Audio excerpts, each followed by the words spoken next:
Welcome to Cafe Stories. I'm your host, Alfie. I'd love to know where you're tuning in from today. Drop your location in the comments below. Today's mystery, the Candyman's Curse, a new Sherlock Holmes adventure where children vanish after accepting sweets from a stranger. Without further ado, let's get into it. Sherlock Holmes and the Candyman's Curse. Chapter 1. A Most Disturbing Pattern. It was in the latter part of October, when the autumn winds had stripped the trees of their summer finery, and the gas lamps of Baker Street gleamed dully through the swirling fog, that I found myself once more in the familiar sitting room of my old friend, Mr. Sherlock Holmes.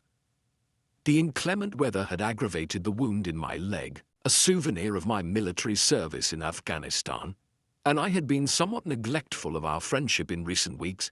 My medical practice had kept me occupied, but I confess that I had begun to miss the singular excitement that accompanied my association with the world's only consulting detective. I found Holmes in his armchair by the fire, surrounded by a litter of newspapers. His tall, lean figure was hunched forward, his hawk-like features illuminated by the dancing flames as he studied the pages with intense concentration.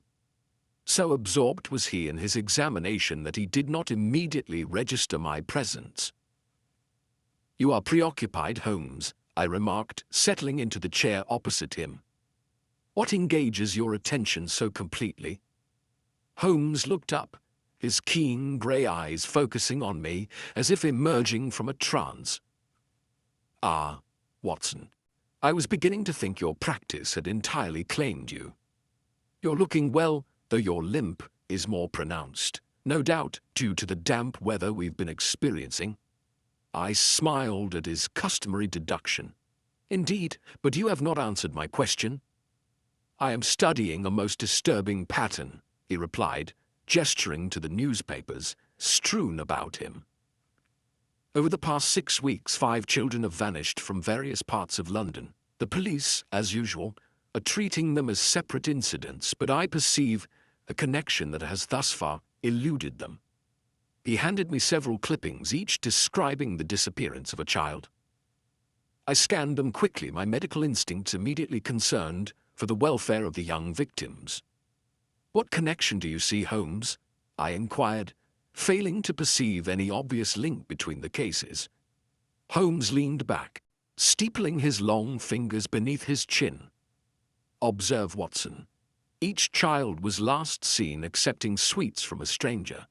In each case, the child was momentarily unsupervised in a public place, a park, outside a school, or near their home. And each child was between the ages of 7 and 10 from respectable, middle-class families." "Good heavens," I exclaimed. "You believe these children have been targeted deliberately?" "I am certain of it," Holmes replied, gravely. "Note the methodical nature of the disappearances. 1 child every 9 days, each from a different district of London, yet following a discernible pattern of movement from east to west." "Have you informed Scotland Yard of your suspicions?" Holmes's thin lips quirked into a sardonic smile. "I have sent Inspector Lestrade several notes, but he seems determined to treat these as random occurrences. He suggests that children are prone to wandering off and that they will likely return home or be found unharmed." At that moment, Mrs. Hudson knocked at the door, announcing the arrival of Inspector Lestrade himself. The inspector entered, his ferret-like face drawn with concern. "Mr. Holmes," he said, removing his bowler hat.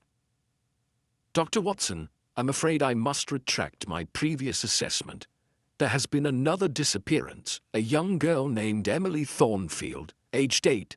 She was last seen yesterday afternoon in Regent's Park." Holmes's eyes gleamed with a mixture of vindication and concern. "And let me guess, Inspector, she was last seen accepting sweets from a stranger?" Lestrade's expression registered surprise. "Indeed, Mr. Holmes. How did you know?"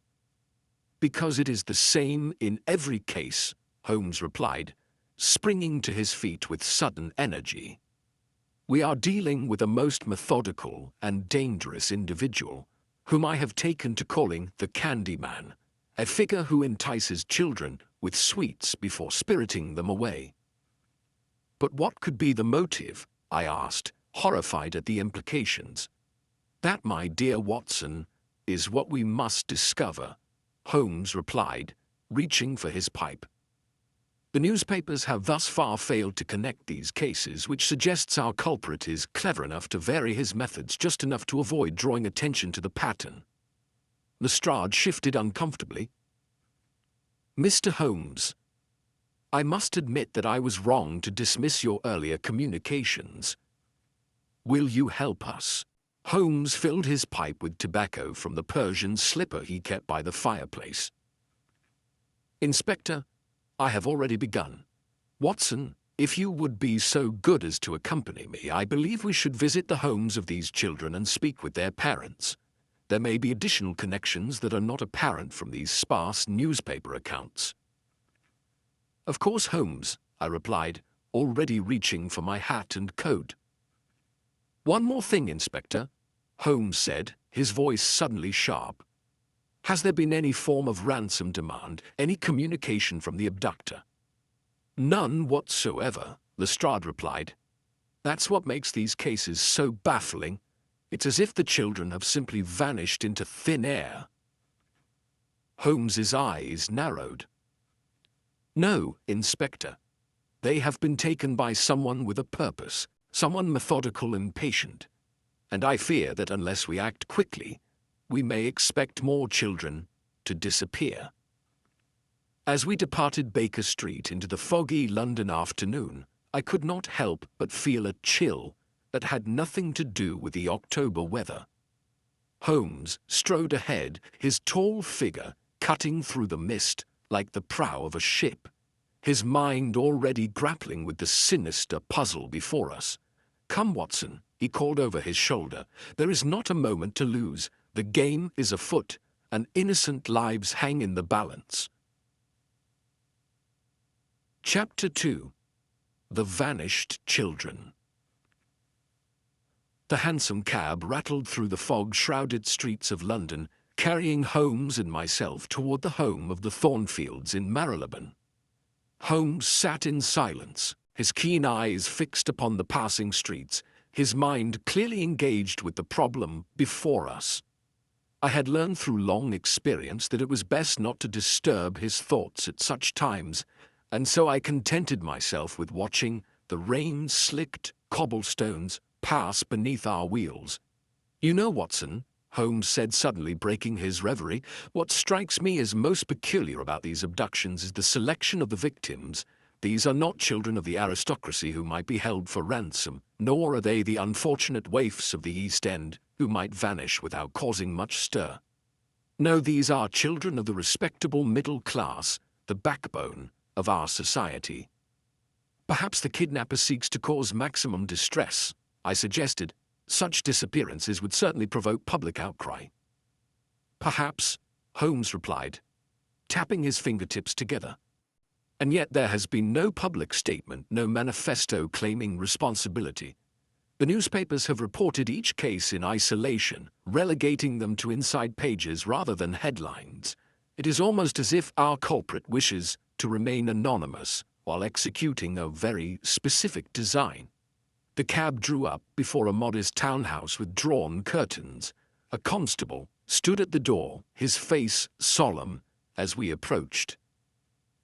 Mr. Holmes, he said, recognizing my companion, Inspector Lestrade sent word you might be coming. The family is most distraught. Understandably so, Holmes replied. We shall endeavor to be brief and considerate. We were ushered into a sitting room where a woman sat stiffly on a settee, her face pale and drawn, her husband standing by the window, his back to us. A palpable grief hung in the air, like a shroud. Mrs. Thornfield, Holmes said gently, I am Sherlock Holmes, and this is my colleague, Dr. Watson. We are here to help find your daughter. The woman's eyes, red-rimmed from weeping, flickered with a momentary hope. Can you bring her back to us, Mr. Holmes? My Emily, she is only 8 years old. I shall do everything in my power, Holmes assured her. But I must ask you some questions. Can you tell me precisely what happened yesterday afternoon? Mrs. Thornfield dabbed at her eyes with a handkerchief. Emily and I were in Regent's Park. She was feeding the ducks while I sat on a bench nearby. I looked away for only a moment, no more than a minute, to speak with an acquaintance. When I turned back, she was gone. And did you see anyone approach her? Holmes inquired. No, but another child, a boy playing nearby, said he saw Emily speaking with a tall man who offered her a sweet. He said she seemed pleased, not frightened. Holmes nodded. And has Emily any particular fondness for sweets? She loves them, Mr. Thornfield said, turning from the window. Always begging for a penny for the sweet shop. May I see her room? Holmes asked. The parents exchanged a glance of surprise, but Mr. Thornfield led us upstairs to a small, tidy bedroom. Holmes examined everything minutely, from the arrangement of dolls on the shelf to the contents of the waste paper basket. He spent several minutes on his hands and knees, examining the floorboards with his magnifying glass before rising with a slight nod of satisfaction. There are traces of an unusual sugar compound here, he murmured to me. The same as I found in the newspaper accounts of the other scenes. After making a few more inquiries and offering words of reassurance to the stricken parents, we took our leave and proceeded to visit the homes of 3 other victims: the Parkers, whose son Thomas had vanished from outside his school; the Wilsons, whose daughter Jane had disappeared from a church fete; and the Abbotts, whose son William had been taken while playing in his own garden. In each household, we encountered the same devastating grief, the same pattern of momentary inattention, followed by inexplicable disappearance. And in each case, Holmes discovered minute traces of the same sugar compound. At the Abbotts' home, a particularly affecting scene unfolded as Mrs. Abbott, a woman of remarkable composure despite her ordeal, showed us a small wooden toy that her son had left behind. William would never have left this voluntarily, she said, her voice steady though her hands trembled. It was his favorite possession. And did he mention anything unusual before his disappearance? Holmes inquired. Mrs. Abbott hesitated. He did say something the day before he vanished. He mentioned the nice Candyman who had spoken to him in the park. I thought nothing of it at the time, assumed it was one of the vendors. But now, Holmes's eyes flashed with interest. Those were his exact words. The nice Candyman? Yes, she replied. I scolded him for speaking to strangers, but he insisted the man was kind and had given him a special sweet that tasted like nothing he'd had before. Outside, as we walked toward the main road to find another cab, Holmes was unusually quiet. What are you thinking, Holmes? I asked. I am thinking, Watson, that we are dealing with someone who understands children, someone who knows precisely how to earn their trust. And I am thinking that the sugar compound I have found is quite distinctive. I need to conduct some experiments. As we climbed into the cab, Holmes gave the driver an address in the East End. We're not returning to Baker Street? I asked. Not yet, Holmes replied. First, we must visit London's confectionery district. I believe the answer to our mystery may lie in the most innocent of places, the sweet shops of our city. The cab pulled away from the curb, and I caught a glimpse of a figure standing in the shadows across the street, watching us depart. When I turned to look more closely, the figure had vanished, leaving me with a distinct sense of unease as we rumbled through the gathering darkness of late afternoon. Chapter 3. The Sugar Trail. The cab deposited us at the corner of a narrow street in one of the older quarters of London, where the smell of caramelized sugar hung in the air like an invisible fog. The confectionery district had been established here for generations, its sweet aroma creating a strange contrast with the otherwise dreary surroundings. Gas lamps were being lit as the early winter dusk descended, casting pools of yellowed light upon the wet cobblestones.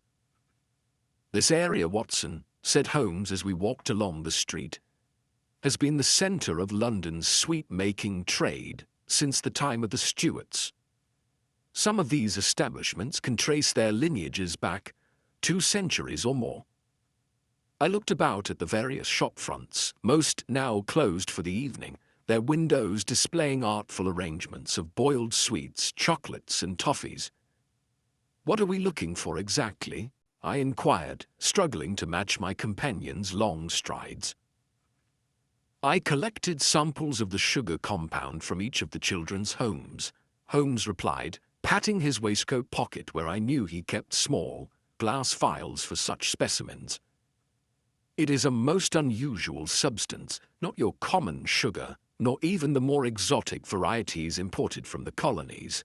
No, it has a distinctive, crystalline structure and chemical signature that I believe may be unique to a specific confectioner." We paused before a shop with the name Grimshaw and Sons painted in gold lettering above the door. Unlike the other establishments, a light still burned within. "Ah, excellent," said Holmes. "Old Mr. Grimshaw is still at his accounts. He's something of an authority on the confectionery trade in London, and may provide us with the information we seek." The bell above the door jingled merrily as we entered. Behind the counter stood a stooped man with spectacles perched upon his nose, his hair white as the sugar he sold. He looked up at our entrance with mild surprise. "We are closed for the day, gentlemen," he began, but Holmes interrupted with a courteous bow. "Mr. Grimshaw, I am Sherlock Holmes, and this is my colleague, Dr. Watson. We are not here to purchase sweets, but rather to solicit your expert knowledge on a matter of some importance." The old man's expression changed to one of curiosity. "Sherlock Holmes, the detective? Well, this is most unusual. How may I be of service?" Holmes produced a small vial containing white crystals from his pocket. "I wonder if you might identify this substance for me. It appears to be a form of sugar, but one with which I am not familiar." Mr. Grimshaw took the vial, opened it carefully, and examined the contents with the practiced eye of a craftsman. He touched a tiny amount to his tongue and then froze, his eyes widening slightly. "This is most unusual indeed, Mr. Holmes," he said slowly. "This is what we in the trade call phantom sugar, a specially formulated confection that dissolves almost instantly on the tongue, leaving a flavor that seems to change and develop over time. It is exceedingly difficult to produce and requires not only skill but specialized equipment." "And who in London possesses such skill and equipment?" Holmes asked, his eyes gleaming with interest. The old man frowned. "Very few, sir. In my day there was only one man who truly mastered the art, Edmund Sweetwater. He had premises in Covent Garden, a most impressive operation, but that was before—" "Before what, Mr. Grimshaw?" I prompted as the confectioner hesitated. "Before the scandal, sir," he replied in a lower voice. 3 years ago there was an incident. Several children became ill after consuming Sweetwater's confections. There were accusations of tainted ingredients, arsenic, some said, though it was never proven conclusively. But the damage was done, his reputation was ruined, and he lost everything: his business, his home, his standing in the community." Holmes's expression remained impassive, but I knew him well enough to recognize the intense focus in his grey eyes. "And what became of this Mr. Sweetwater?" "No one knows for certain," Grimshaw replied with a shake of his head. "He disappeared from London society. Some said he left for the continent, others that he had taken his own life in despair. The premises were sold to satisfy his creditors." "Most interesting," Holmes murmured. "Would you happen to know who led the accusations against him?" "It was a group of parents, sir, respectable folk, whose children had fallen ill. They formed a committee and were most vocal in the press and at the public health inquiry. I believe a physician named Dr. Carmichael was particularly prominent in the proceedings. Holmes thanked the old confectioner for his assistance, and we took our leave. Outside, the fog had thickened, and the street lamps created halos in the murky air.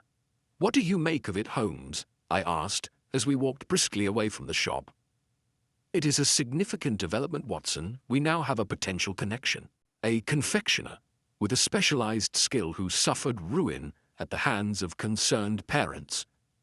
It may be mere coincidence, but it warrants further investigation." We had proceeded about 100 yards when Holmes suddenly gripped my arm and pulled me into the recessed doorway of a closed tobacco shop. "Quiet, Watson," he whispered. "We are being followed." I peered cautiously from our hiding place. At first I could see nothing through the fog, but then a figure emerged, a tall, thin man in a greatcoat and top hat. He paused, looking about as if searching for something, then continued past our hiding place. "Who is he?" I whispered. "I cannot say with certainty," Holmes replied quietly, "but I observed him earlier today near the Abbott residence. It seems our inquiries have attracted attention." Once the figure had disappeared into the fog, we emerged from our hiding place and hailed a cab to return to Baker Street. During the journey, Holmes sat in contemplative silence, his fingers steepled beneath his chin in his characteristic pose of deep thought. Back at our lodgings, Holmes immediately set to work at his chemical table, subjecting the sugar samples to various tests. The room soon filled with acrid fumes and the clink of glass apparatus. "Watson," he said at length, looking up from his microscope, "this substance contains traces of a rare South American herb that produces a mild euphoric sensation, not dangerous in small doses but certainly unusual in confectionery. It would create a distinctly unique flavor that a child would find entrancing." "Could it be used to render a child compliant?" I asked, with growing alarm. "Precisely my thought," Holmes replied grimly. "Our Candyman is not merely offering sweets, he is employing a sophisticated law that few children could resist." As Holmes returned to his experiments, I could not help but feel a chill of apprehension. Somewhere in London, 5 children were being held by a figure with both the knowledge and the motive to orchestrate such a disturbing scheme. And as the clock on the mantelpiece chimed midnight, I wondered if another child would soon join their number. Chapter 4. A Warning Delivered.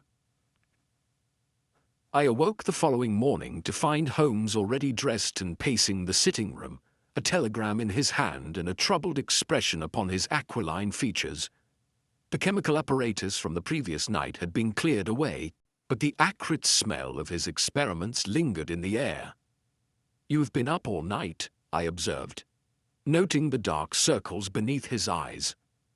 "The problem demanded it, Watson," he replied, handing me the telegram.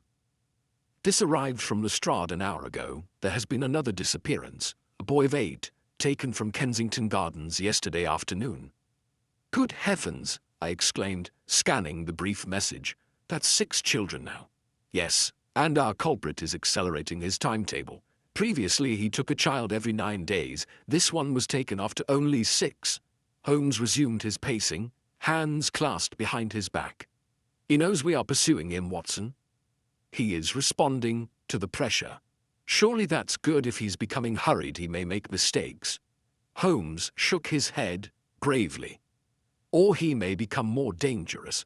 A cornered fox is never more deadly than when the hounds are closing in." Mrs. Hudson entered, with the Morning Post and a tray of breakfast, which Holmes waved away impatiently.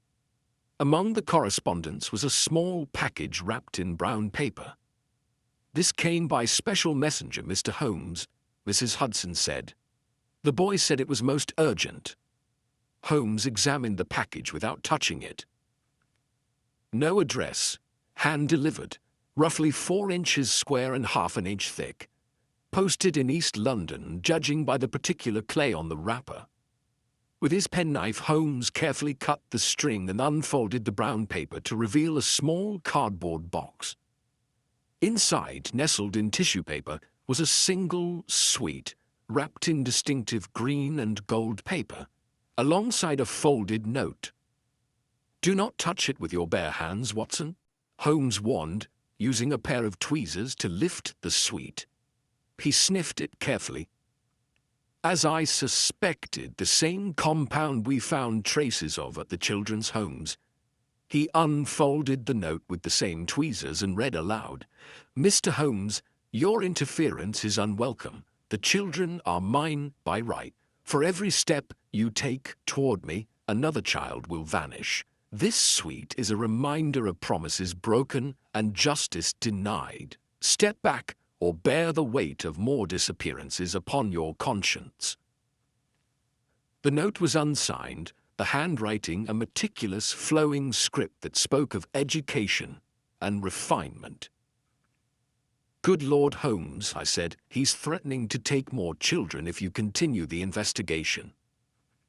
"So it would seem," Holmes replied, studying the note through his magnifying glass. "The paper is expensive, though not ostentatious. The ink is a particular shade of blue-black, favored by professional clerks and bookkeepers, and observe the distinctive loop on the lowercase g and the sharp angle of the T. Our writer is right-handed but was perhaps trained by a left-handed teacher." He moved to the sweet next, examining the wrapper. "This packaging is custom-made, not mass-produced. The design is reminiscent of Sweetwater's confectionery, according to my research last night, but with subtle differences. Our man has created his own variation on the theme." "What will you do, Holmes? Surely you cannot abandon these children regardless of the threat." "Abandon them?" "Never," Holmes replied, his grey eyes flashing with determination. "I shall be more cautious in my inquiries. This note confirms we are on the right track, and our quarry is growing nervous." Holmes placed the note and sweet into separate envelopes, which he carefully labelled before storing them in his desk drawer. "I need you to visit the British Library this morning, Watson," he said. "Research everything you can find about the Sweetwater scandal from 3 years ago, newspaper accounts, medical reports, court proceedings, anything that might shed light on the key players in that drama." "And what will you do?" "I shall visit Scotland Yard to examine their records on Edmund Sweetwater, and then make inquiries at the address in Covent Garden, where his business once stood. We need to establish whether Sweetwater is indeed our culprit, or if someone else might be using his methods." I departed for the British Library, spending most of the day poring over newspapers and medical journals from 3 years prior. What I discovered was a tragic tale of a once-respected business brought low by accusations that its products had sickened several children. The medical evidence had been inconclusive, but the public outcry, fueled by sensational reporting, had been overwhelming. I was particularly struck by the vehemence of one doctor, Philip Carmichael, who had led a committee of parents in demanding Sweetwater's business be closed. His letters to the editor had been especially damning, describing Sweetwater as a merchant of poison, masquerading as a purveyor of innocent pleasures, and calling for the severest penalties the law allows. When I returned to Baker Street in the late afternoon, I found Holmes already there, studying a large map of London that he had pinned to the wall. Coloured pins marked various locations. "Ah, Watson," he greeted me. "What did you discover?" I related my findings, particularly regarding Dr. Carmichael's campaign against Sweetwater. "Excellent work," Holmes nodded. "It corresponds with what I learned today. Sweetwater's business was indeed ruined by the scandal. He was forced to sell everything to cover his debts and legal costs. The last confirmed sighting of him was boarding a ship bound for America, though no record exists of his arrival there." "And what of the former premises?" I asked. "Now a haberdasher's shop with no trace of its former occupant." However, I did learn something of interest from a neighboring shopkeeper. Sweetwater had a younger brother, Frederick, who worked with him in the business. After the scandal, this brother reportedly suffered a nervous collapse and was committed to an asylum in Sussex. He was released about a year ago, whereabouts now unknown. Holmes turned to the map, pointing to the pins. The red pins mark the locations where each child disappeared. The blue pins indicate the homes of the families who were most vocal in the campaign against Sweetwater. "Observe the pattern, Watson." I studied the map and felt a chill run down my spine. The abductions are occurring in roughly the same areas where those families live. "Precisely," Holmes replied grimly. "I believe our Candyman is executing a carefully planned revenge against those he holds responsible for his downfall. The question now is it Edmund Sweetwater himself or someone acting on his behalf, perhaps his brother Frederick?" As twilight descended upon London, Holmes and I found ourselves pondering this sinister conundrum. 6 children were missing, their whereabouts unknown, their safety uncertain. And somewhere in the great city, a man driven by vengeance was watching, waiting, and planning his next move. The suite and its threatening note lay in Holmes's desk drawer, a silent reminder that the clock was ticking and that our adversary would not hesitate to claim another innocent victim. Chapter 5. The Abandoned Factory. Morning broke cold and grey over London, a thin drizzle falling through the November fog as Holmes and I set forth on the next stage of our investigation. My friend had been awake before dawn, as was his habit when deeply engaged in a case, and I found him studying a series of documents spread across our breakfast table. "I have been examining the records of property owned by the Sweetwater family," Holmes explained, as we settled into our hansom cab. Besides the main shop in Covent Garden, Edmund Sweetwater maintained a small factory on the south bank of the Thames near Rotherhithe. It was there that he produced his more elaborate confections, including, I suspect, the distinctive sugar compound we have encountered. "And you believe this factory might hold some clue to the whereabouts of the missing children?" I asked, pulling my coat tighter against the damp chill. "It is a possibility we must explore," Holmes replied, his keen eyes scanning the misty streets as we rumbled through the city. The factory was not among the assets sold to cover Sweetwater's debts. It appears to have been owned through a separate company, a detail that may have been overlooked in the aftermath of the scandal. Our journey took us through progressively less salubrious neighborhoods until we reached a dilapidated wharf area.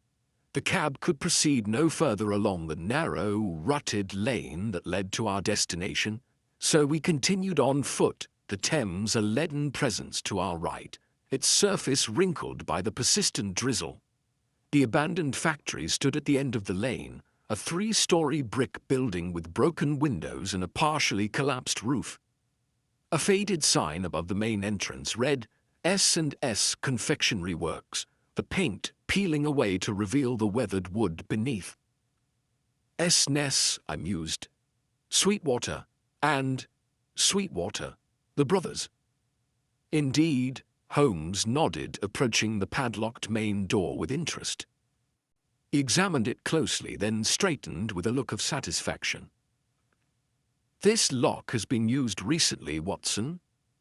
Observe the lack of rust on the shackle and the fresh scratches around the keyhole." With deft movements, Holmes produced his set of lock-picking tools and set to work. Within moments, the padlock clicked open, and we stepped into the gloomy interior of the building. The ground floor was largely empty save for some broken machinery and empty crates. Dust lay thick upon the floor, yet I observed what Holmes had already noted, a series of footprints leading to and from a staircase at the far end of the room. "Someone has been here and recently," I whispered, instinctively keeping my voice low. "Several times," Holmes agreed. "Observe the multiple overlapping prints. Our quarry has been using this place as a base of operations." We ascended the creaking staircase to the first floor, which had once housed offices. Here, the signs of recent occupation were more evident. A desk had been cleared of dust, and upon it lay several newspapers, all open to articles about the missing children. A pot-bellied stove in the corner showed the remains of a recent fire, providing evidence that someone had sought warmth in this desolate place. Holmes examined everything with meticulous care, from the arrangement of the newspapers to the contents of the waste paper basket beside the desk. He seemed particularly interested in a series of small jars lined up on a shelf, each containing different colored powders. "The ingredients for his special confections," Holmes murmured, carefully unstoppering one jar and sniffing its contents, "including the South American herb I detected in our sample." But it was in a back room that we made our most disturbing discovery. The walls were covered with sketches and newspaper clippings, a macabre collage that documented the scandal that had ruined Sweetwater.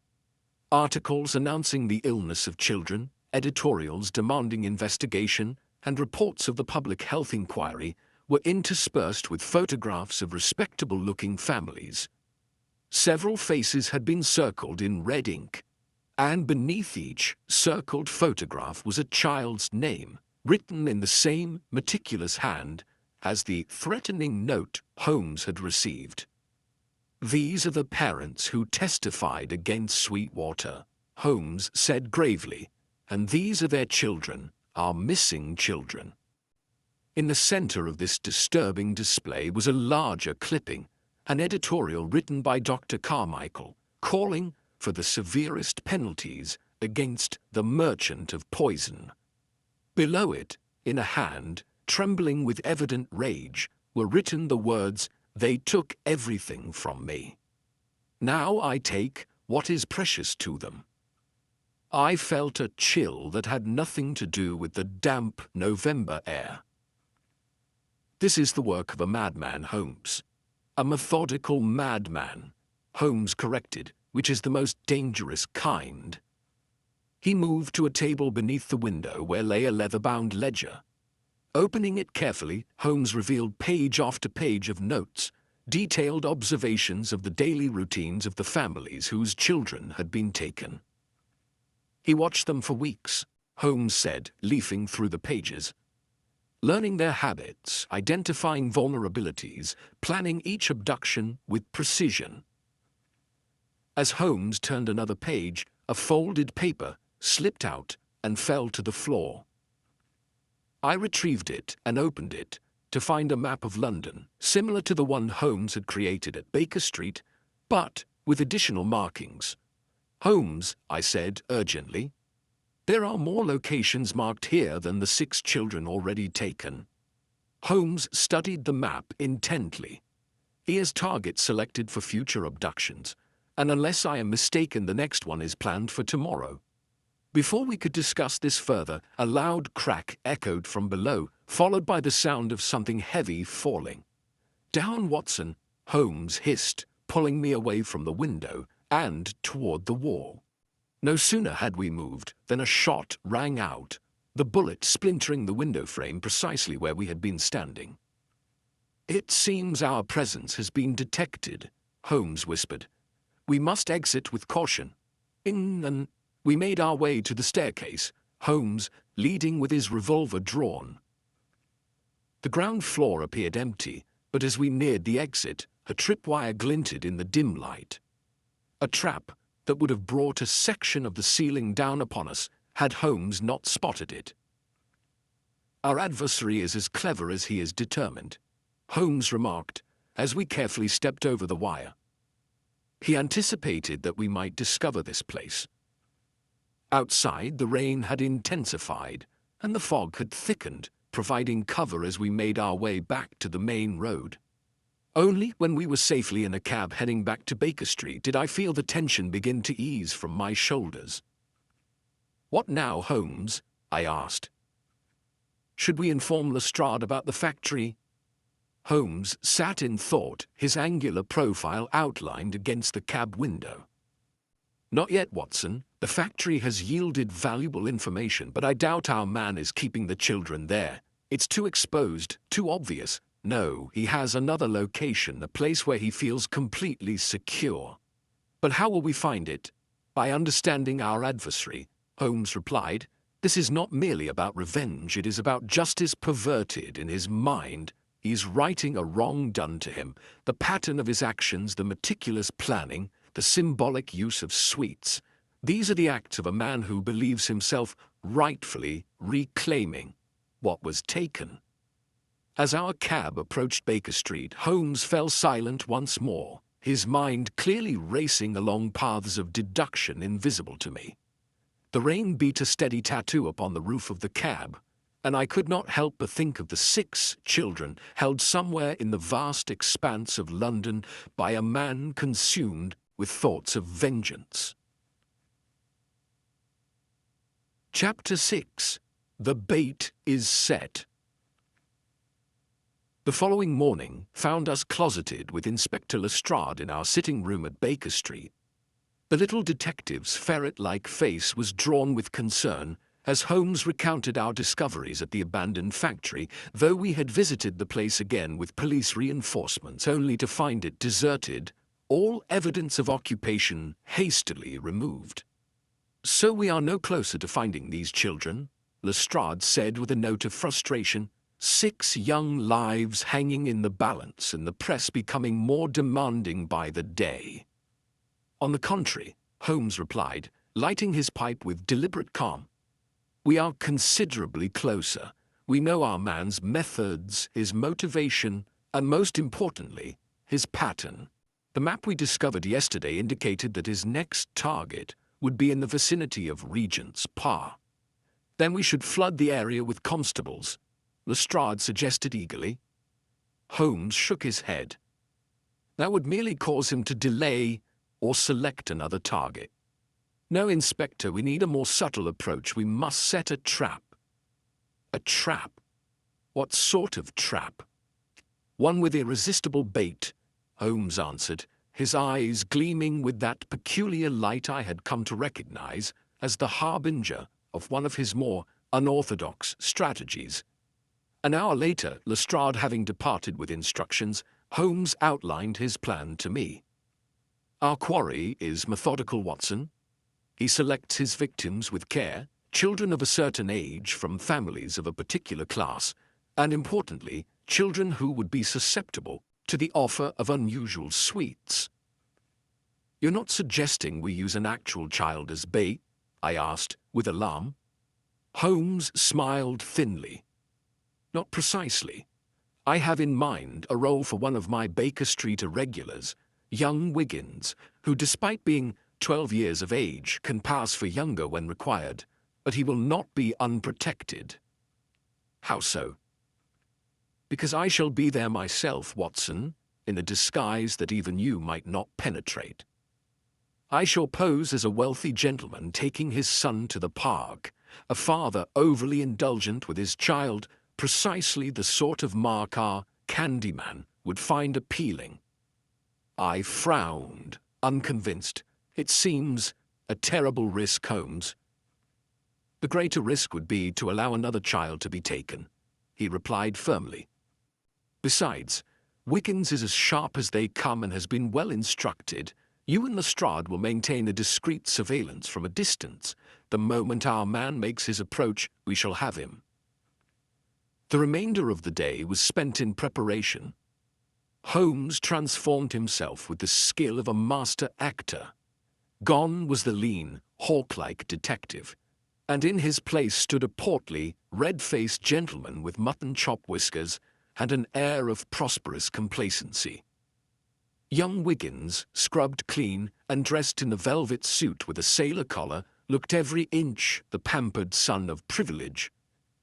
"Remember, Wiggins," Holmes instructed the boy, "you are to accept any offer of sweets with enthusiasm, but insist that you must show them to your father first. Under no circumstances Are you to go anywhere with the man, or consume anything he gives you?" "Right you are, Mr. Holmes," the street urchin replied with a wink that seemed incongruous with his fine attire. "I'll play the little gentleman perfect, just as you showed me." For 3 days, Holmes and Wiggins frequented the paths of Regent's Park, establishing a routine that any observer would note. Each afternoon at precisely 2 o'clock, they would appear, the father indulgently purchasing treats and toys for his son from the various vendors that lined the paths. Lestrade and I maintained our surveillance from separate vantage points, communicating via prearranged signals. It was on the 3rd day, as a watery sun struggled to penetrate the November fog, that I observed a change in the pattern of park visitors. A tall, slender man in a dark greatcoat had taken up position near a stand of leafless elms, his attention seemingly fixed on a book he held, but repeatedly drifting toward Holmes and Wiggins. Using the small field glass Holmes had provided, I studied the stranger. His face was partially obscured by a scarf and the brim of his hat, but there was something in his bearing, a coiled tension, that put me instantly on alert. I gave the signal to Lestrade, who had noticed the same individual from his position near the park gates. Holmes, playing his role to perfection, appeared oblivious to the scrutiny, fussing over Wiggins and consulting his pocket watch with theatrical impatience, as if awaiting someone. "Run along and play by the pond for 10 minutes, Edward," he called to Wiggins in a voice quite unlike his own. "Your aunt will be here shortly, and you know how she dislikes to be kept waiting." Wiggins skipped off toward the duck pond, artfully straying closer to the stand of elms where the stranger lurked. I tensed, my hand moving to the revolver in my pocket, ready to intervene at the first sign of danger. For several minutes, nothing happened. Then, as if making a sudden decision, the stranger closed his book and approached Wiggins, who was now throwing crumbs to the ducks. I could not hear their exchange, but I saw the man reach into his pocket and produce what appeared to be a small, brightly wrapped package. Wiggins, true to his instructions, took the offering with apparent delight, but then pointed toward Holmes, saying something that caused the stranger to stiffen. For a moment I feared he might grab the boy and flee, but instead he seemed to reconsider, nodding slightly before accompanying Wiggins back toward Holmes. I moved closer, careful to maintain my disguise, as an elderly gentleman feeding the birds, while Lestrade similarly adjusted his position. "Father, look what the kind gentleman has given me," Wiggins called out with perfect, childish enthusiasm. "He says they're special sweets that change flavor as you eat them." Holmes turned, his expression shifting from benign indulgence to sharp interest. "Indeed, how very generous. And you are, sir?" The stranger hesitated, and for a moment I thought he had recognized Holmes despite the disguise. But then he smiled, a thin, tight smile that did not reach his eyes. "Simply a confectioner with a new product, eager for the opinions of young connoisseurs," he replied in a cultured voice. "I find children's palates are often more discerning than adult." "Fascinating," Holmes said, extending his hand. "I am Richard Blackwood, and this is my son Edward. Perhaps you would care to join us for tea? My sister will be arriving shortly, and she has a particular interest in confectionery."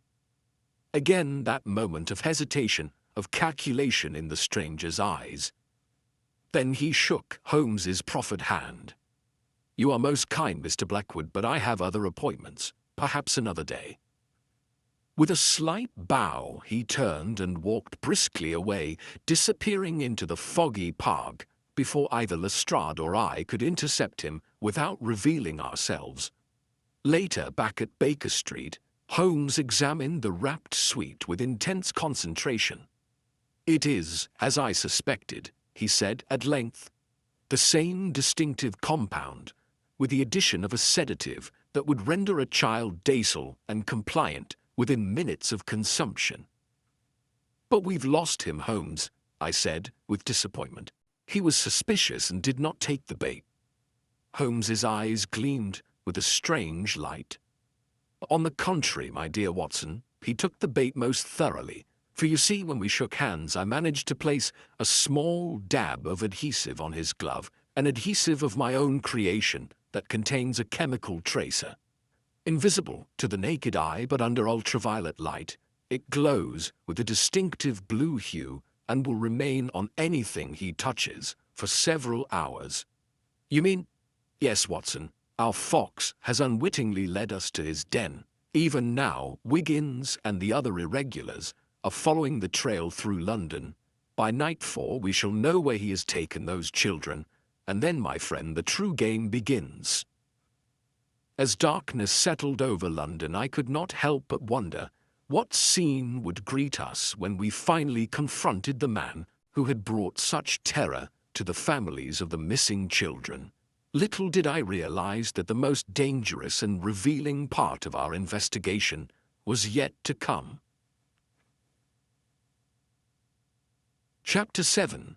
The Face of the Enemy. It was near midnight when a sharp rapping at our door announced the return of young Wiggins.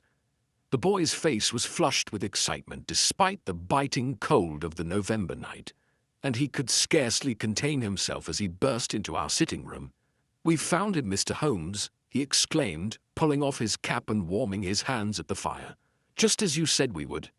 Holmes, who had been pacing restlessly for the past hour, his pipe sending clouds of blue smoke toward the ceiling, turned with evident satisfaction. "Well done, Wiggins. What have you discovered?" "He led us a proper chase, sir," the boy replied, accepting the cup of hot tea that I pressed into his hands. "Through Marylebone and St. John's Wood, then doubling back toward Camden Town, he's holed up in an old townhouse on Thornhill Road, a big place with boarded windows and a high wall around the garden." "Did you see anyone else enter or leave the premises?" Holmes inquired. "No, sir. But there's a light in an upper window, and I heard what sounded like a child crying when I crept close to the garden wall." Holmes exchanged a significant glance with me. "It appears we have found our quarry's lair, Watson. Wiggins, you have done excellent work. Now I want you to take this note to Inspector Lestrade at Scotland Yard." He scribbled a few lines on a sheet of paper, folded it, and handed it to the boy along with a half-sovereign. "Make haste, but be careful." After Wiggins had departed, Holmes moved to his bedroom and began to change his attire. "We cannot wait for Lestrade and his men, Watson," he called over his shoulder. "Our man is clearly on alert after today's encounter. He may move the children, or worse, if he suspects he is being pursued." "What do you propose?" I asked, already reaching for my revolver. "A reconnaissance for now," Holmes replied, emerging in dark clothing suitable for the night's work. "We need to ascertain the layout of the house and the precise location of the children before we attempt to rescue." A quarter of an hour later, we stood in the shadow of a large elm tree opposite the house Wiggins had identified. It was an imposing structure, once grand but now fallen into disrepair, its facade darkened with soot and its front garden overgrown. As Wiggins had reported, most windows were boarded, but a faint glow emanated from a small window on the top floor. "The servants' quarters," Holmes murmured. "An excellent place to conceal prisoners, isolated from the street and unlikely to attract attention." We crossed the road and made our way along the walls surrounding the property until we reached a point where ivy had grown thick enough to provide potential handholds. "I shall go over first," Holmes whispered. "If all is clear, I will signal for you to follow." With the agility of a cat, Holmes scaled the wall and disappeared over the top. Moments later, his low whistle indicated that I should join him. I found the climb considerably more challenging than my friend had made it appear, but soon we were both crouched in the overgrown garden, listening intently for any sound that might betray a watchman or guard dog. The house loomed before us, a black silhouette against the night sky. Holmes pointed to a cellar door, partially concealed by untrimmed shrubbery. "That will be our entry point," he whispered. "Follow closely and tread lightly." The door yielded to Holmes's skilled manipulation of a lock-pick, and we found ourselves in a damp, musty cellar that appeared to serve as a storeroom. By the light of Holmes's dark lantern, we navigated through stacked crates and discarded furniture toward a staircase leading to the ground floor. As we ascended, a peculiar sweet scent became increasingly noticeable, the same distinctive aroma I had detected in the confectionery samples Holmes had examined. The house was eerily silent, save for the occasional creak of settling timbers and the distant sound of wind rattling a loose shutter. We moved cautiously through the ground floor, which contained rooms stripped of furnishings and thick with dust, showing no signs of recent habitation. A broader staircase led us to the first floor, where we discovered evidence of occupation: a sitting room with a chair and reading lamp, and what appeared to be a small laboratory with equipment for the manufacturing of confectionery. Holmes examined the apparatus with interest. "Our man has been busy recreating Sweetwater's special recipes," he whispered. "Note the distinctive copper pans and specialized thermometers." A sound from above, the unmistakable creak of a floorboard, drew our attention. Holmes immediately extinguished his lantern, and we stood frozen in the darkness, scarcely daring to breathe. Footsteps moved across the ceiling, then descended a rear staircase that we had not yet discovered. Holmes pulled me into the shadow of a large cabinet as a door at the far end of the corridor opened, admitting a tall, slender figure carrying a lamp. In its illumination, I recognized the man from the park, though he had removed his hat and scarf. His features were sharp, his complexion pale, and his dark hair receding from a high forehead. He moved with precise, careful steps toward the laboratory, unaware of our presence. Once inside, he began measuring ingredients with fastidious attention to detail, consulting a leather-bound notebook as he worked. Holmes and I watched through the partially open door as he heated a copper pan over a spirit lamp, stirring its contents with a wooden spoon. "He's preparing another batch of his special sweets," Holmes breathed in my ear, his voice so low I could barely hear it. "No doubt intended for his next victim." Before we could decide on our next move, a sound from upstairs interrupted the silence, a child's plaintive call, followed by another, then a chorus of young voices. The man's head jerked up, his face contorting with annoyance. He set down his implements, wiped his hands meticulously on a cloth, and made his way back toward the rear staircase. "Now, Watson," Holmes whispered urgently, "we must see where he goes. The children are clearly being held upstairs." We followed at a careful distance as the man ascended the narrow back stairs to the top floor of the house. Here, the once grand residence had been divided into smaller chambers, presumably servants' quarters from a more prosperous era. The man unlocked a door with a key from his waistcoat pocket and entered one of these rooms. Holmes and I crept forward until we could peer through the partially open door. What we saw caused my blood to run cold. The room had been converted into a makeshift dormitory with 6 small beds arranged along the walls. In each bed was a child, looking pale but apparently unharmed. They were not bound, but seemed strangely lethargic, their movements slow and their eyes unfocused. "Silence," the man was saying, his cultured voice now harsh with irritation. "You will have your sweets in the morning if you behave, but no more tonight. The formula makes you too excitable before bedtime." "I want to go home," a small girl whimpered. Emily Thornfield, I realized with a start, recognizing her from the photograph her mother had shown us. "Home?" the man repeated, his tones suddenly venomous. "You shall never go home. Your parents took everything from me, and now I have taken you from them. That is justice. As he turned to leave the room, his face came fully into the light, and Holmes drew in a sharp breath. "Frederick Sweetwater," he murmured, "not Edmund." The sound, slight as it was, caught the kidnapper's attention. His head snapped toward the door, his eyes widening as they met Holmes's gaze. For a moment, time seemed suspended. Then, with remarkable swiftness, Sweetwater slammed and locked the door to the children's room and bolted down the corridor, toward another staircase. "After him, Watson," Holmes cried, abandoning stealth for pursuit. "We cannot let him escape." We gave chase through the darkened house, following the sound of Sweetwater's footsteps and the occasional crash as he knocked objects aside in his flight. I caught a glimpse of him descending toward the ground floor, his face a mask of desperate fury in the moonlight that streamed through a broken shutter.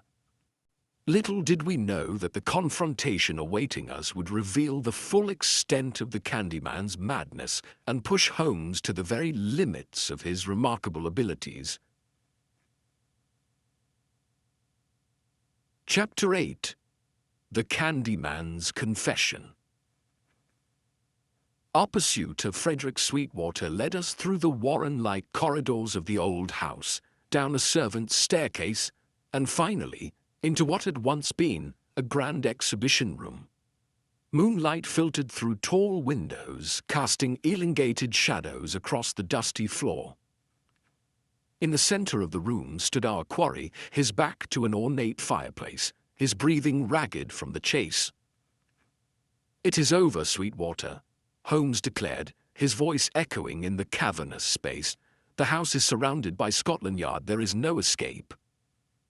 This was, I knew, a calculated falsehood. Lestrade and his men could not possibly have arrived yet, but Holmes was playing for time. Sweetwater's thin lips curved into a sardonic smile. "Mr. Sherlock Holmes," he said with a slight bow, "I should have recognized you in the park, despite your admirable disguise." The great detective, pursuing the humble confectioner. "There is nothing humble about kidnapping 6 innocent children," I interjected, unable to contain my indignation. "Innocent?" Sweetwater spat the word as if it were poison. "They are the spawn of those who destroyed my brother, destroyed our family name, our legacy, our art." Holmes took a step forward, his keen eyes never leaving Sweetwater's face. "Your brother, Edmund, was accused of using tainted ingredients that made children ill. The evidence was inconclusive, yet the public uproar ruined him." "Inconclusive?" Sweetwater laughed bitterly. "It was fabricated. There was nothing wrong with Edmund's confections. Nothing. Dr. Carmichael and his committee of so-called concerned parents was simply seeking a scapegoat for their children's common ailments. They chose Edmund because he had refused to sell his business to Carmichael's brother-in-law, who coveted our secret recipes." Holmes nodded slowly. "So you believe it was a conspiracy to ruin your brother and acquire his business?" "I do not merely believe it, I know it." Sweetwater's voice rose with emotion. "I found the letters, the agreements. Edmund discovered them too late. By then, his reputation was destroyed, his spirit broken. He took his own life on the voyage to America, Mr. Holmes. Did you know that? He never arrived because he threw himself into the Atlantic rather than live with the shame they had heaped upon him." I saw a flash of genuine sympathy cross Holmes's face, but his voice remained firm. "Even if what you say is true, Sweetwater, it does not justify taking revenge upon innocent children." "They are not harmed," Sweetwater insisted, gesturing vaguely toward the upper floors. "I have cared for them, fed them, given them the finest sweets any child could desire. They are merely guests." "Prisoners," Holmes corrected, "drugged with your special formula to keep them compliant." Sweetwater's face darkened. "A mild sedative only, nothing harmful. I am not a monster, Mr. Holmes. I merely sought justice, to make those parents feel what Edmund felt, to have everything precious taken away." And what was your end game? Holmes asked, taking another careful step forward. Surely you realized you could not keep the children indefinitely. A shadow crossed Sweetwater's face. I had not thought that far ahead. Perhaps I would have released them eventually. Perhaps not. Each day their parents suffered was a small payment toward the debt they owed Edmund. As he spoke, I noticed his right hand moving slowly toward his pocket. Holmes, ever vigilant, had observed the same movement. I would advise against any rash action, Sweetwater, Holmes warned. Dr. Watson is an excellent shot, and unlike yourself, he has already drawn his weapon. Indeed, I had silently removed my revolver and now held it trained upon the confectioner. Sweetwater hesitated, then withdrew his hand empty. You misunderstand me, Mr. Holmes. I am not a violent man. I was merely reaching for this. Slowly, he produced a small vial from his waistcoat pocket. A concentrated version of my special formula, quite lethal in this dosage. I had prepared it for myself, should my plans be discovered. That would be the final injustice to your brother's memory, Holmes said quietly. To leave his true story untold. If what you say about Carmichael and the others is true, then the court should hear it. Your brother's name might yet be cleared. A flicker of hope crossed Sweetwater's haggard features, quickly replaced by skepticism. The courts. They would never believe me over respectable men like Carmichael. They might, with the proper evidence, Holmes replied. These letters you mentioned, do you still have them? Of course. They are Edmund's vindication. I keep them always with me. Sweetwater tapped his breast pocket. Then surrender yourself now. Give the children back to their families. And I give you my word that I will personally investigate your claims against Carmichael and his associates. For a long moment, the room was silent, save for the distant sound of wind rattling the window panes. I could see the conflict playing across Sweetwater's face, the desire for continued revenge warring with the hope of rehabilitation for his brother's memory.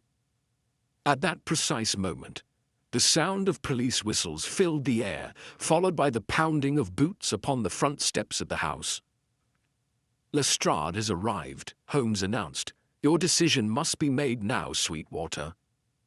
With a gesture of defeat, Sweetwater placed the vial on the mantelpiece and raised his hands. Very well, Mr. Holmes, I will trust in your reputation for justice. The children are unharmed. The key to their room is in my left pocket. Holmes stepped forward and carefully retrieved the key. A wise decision. Watson, would you escort our guest to Inspector Lestrade while I attend to the children? As I led Sweetwater toward the front of the house, he turned to me with a strange, sad smile. You know, Doctor, my special formula truly is remarkable, the perfect sweet. It changes flavor as it dissolves, revealing new tastes with each moment. Edmund was a genius in his way. That, at least, should not be forgotten. Lestrade and his men took custody of Sweetwater, while Holmes and I, assisted by a police surgeon, tended to the children. As Sweetwater had claimed, they were physically unharmed, though somewhat disoriented, from the mild sedative in the sweets they had been fed. By morning, all 6 had been reunited with their overjoyed families. 2 weeks later, as we sat by the fire at Baker Street, Holmes handed me a newspaper with a satisfied expression. It seems Sweetwater's accusations had merit after all, Watson. Carmichael has been arrested for conspiracy and fraud. Several of his associates have confessed to fabricating evidence against Edmund Sweetwater as part of a scheme to acquire his business and recipes. And some good has come of this affair, I remarked, though at a terrible cost. Indeed, Holmes nodded gravely. 6 families have endured unimaginable anguish, and those children will carry this experience with them always. I'm told that young Emily Thornfield now becomes hysterical at the mere sight of confectionery. And Sweetwater? He will serve a reduced sentence in light of the circumstances and his cooperation. His testimony was instrumental in exposing Carmichael's conspiracy. Edmund's name has been posthumously cleared, which seems to give Frederick more comfort than any revenge could have provided. Holmes fell silent, staring into the dancing flames of our hearth, his angular profile etched against the firelight. After a moment, he spoke again, his voice soft with an unusual note of reflection. "You know, Watson, this case reminds us that the most dangerous adversaries are not always those driven by base criminality, but those who believe utterly in the righteousness of their cause." Sweetwater sought justice for his brother in the only way he knew how, misguided though it was. "A lesson for us all," I agreed, "that even the sweetest exterior may conceal a bitter truth." Holmes smiled faintly at my inadvertent pun and reached for his violin. As the first notes of a melancholy air filled our sitting room, I reflected on the case of the Candyman's curse, a mystery solved, yet leaving behind the bittersweet knowledge that justice and vengeance are sometimes separated by the thinnest of lines. Thanks for joining us for the Candyman's Curse. If you enjoyed this Holmes mystery, hit subscribe for more stories every day. This is Alfie, signing off from Cafe Stories.